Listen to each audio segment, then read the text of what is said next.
모르는 사람이 나에게 쓸데없는 친절을 베푼다면 조심해라.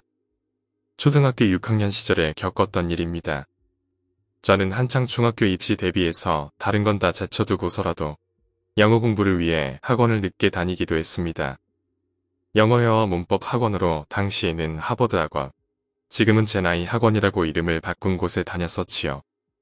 그날도 어김없이 한밤 8시쯤 넘어서 영어회화 강의를 듣기 위해 초등학교 골목길을 지나 학원으로 향하고 있었습니다. 하지만 초등학교 앞 골목길 사거리에서 당시 초등학교 6학년 치고는 컸던 저보다 머리 두세 개는 더 커 보이는 중고딩 형아들이 단체로 몰려 있더군요. 불안한 마음은 바로 그대로 한 명의 형이 오더니 친근하게 있는 대로 털어놓으려고 하더군요. 하필 그날 학원비까지 가방에 있던 상황인지라 저는 그것만은 지켜야 한다는 생각에 주머니에 있는 당시에는 걷던 3,000원가량을 순순히 넘겨주며 이것뿐이라며 주머니를 뒤집었습니다. 그 양아치도 굳이 3,000원을 얻었는데 더 뒤져보기 싫었던지 순순히 보내주더군요. 다들 아실 겁니다. 삥을 뜯기고 나면 한편으로는 3,000원으로 넘어가서 다행이라는 안도감과 왠지 자존심이 상하는 느낌이 들었죠. 순간 흥분했던 마음과 안도했던 마음이 교차하면서 머릿속이 매우 혼란스럽고 감정이 불안정해져 있는 그 순간을 말이죠. 그렇게 걸어가고 있는데 갑자기 뒤에서 봉고차 한 대가 다가옵니다. 봉고차 앞 조수석 문이 열리더니 매우 예쁜 아가씨 한 분이 너 어디 가니? 라고 묻더군요. 저야 예쁜 아가씨가 물어보니 그냥 순순히 하버드 학원 영어강의 들으러 간다고 대답했죠. 그러자 그 아가씨가 그래. 나 거기 강의하는 강사인데 지금 학원 가는 길이니까 데려다 줄게. 라고 말씀하시더군요. 안 그래도 방금 전에 깡패에게 걸렸던지라 사람 하나도 안 지나는 으슥한 골목길을 혼자 가는 것보다야 선생님 차 타고 가는 게 좋겠다라는 생각에 생각없이 봉고차 뒷문에 타려고 했습니다.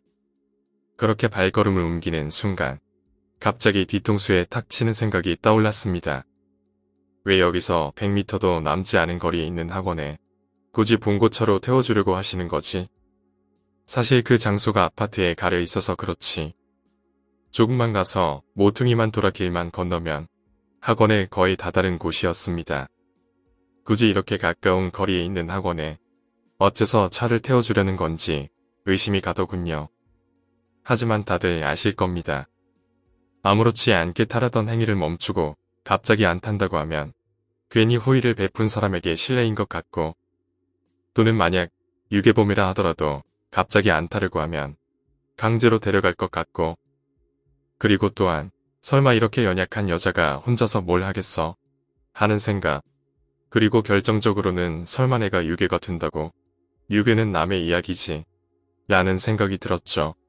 하지만 저는 그럼에도 큰 용기를 내어 다시 뒤돌아서며 안 탄다고 말했습니다. 왜냐면 조수석에 여자만 보일 뿐 운전석도 컴컴해서 아무것도 안 보였고 열린 뒷문속도 깜깜해서 아무것도 안 보였기 때문에 뭔가 이건 너무 이상하다는 느낌이 들었기 때문이죠. 결정적으로는 제가 그 학원을 1년 동안 다니면서 그 여선생을 본 기억이 없다는 것이었습니다. 안 탄다고 하니까 자꾸 봉고차가 천천히 제 뒤를 쫓아오며 태워주렸는데 왜 안 타려고 그러냐고 계속해서 말하더군요. 저는 끝까지 그냥 안 탈래요. 여기서 가까우니 그냥 갈래요라고 말했지만 말이죠. 그러더니 점점 여자가 숨죽이는 목소리로 악을 지르는 느낌이었죠. 왜 안 타냐고 빨리 타 라는 식으로 막 윽박질렀던 것이 기억이 납니다. 저는 이때 진짜 이 차를 타면 죽겠구나.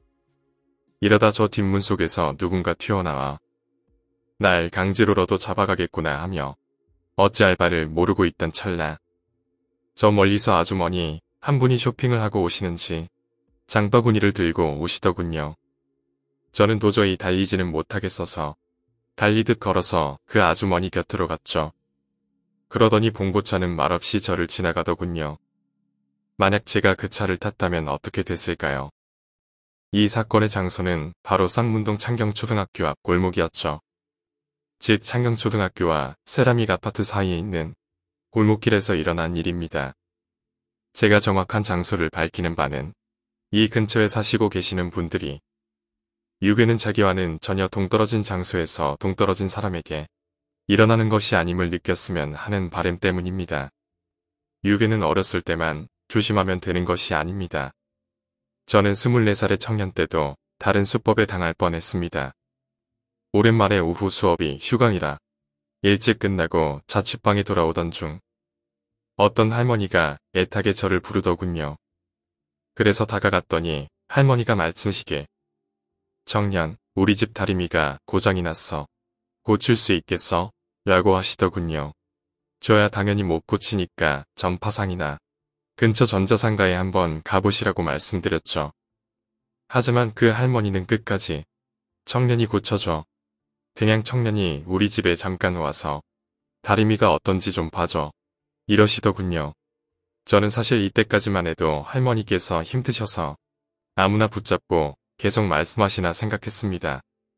하지만 어차피 그 집에 가도 제가 고칠 방도가 없기 때문에 저는 안 되겠다며 그냥 웃으며 달래했습니다.